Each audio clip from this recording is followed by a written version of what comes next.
Hello guys, good morning guys. Kaluto ako ng beef with broccoli. Yan, ang broccoli. Yan guys, ang sarap niya.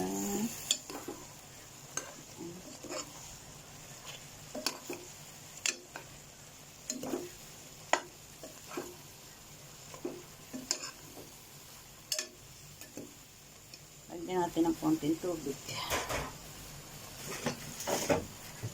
Konting tubig lang.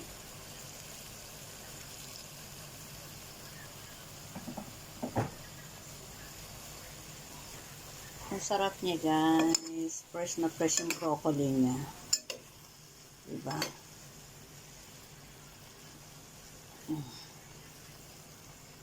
Okay guys. Bye bye. Bye.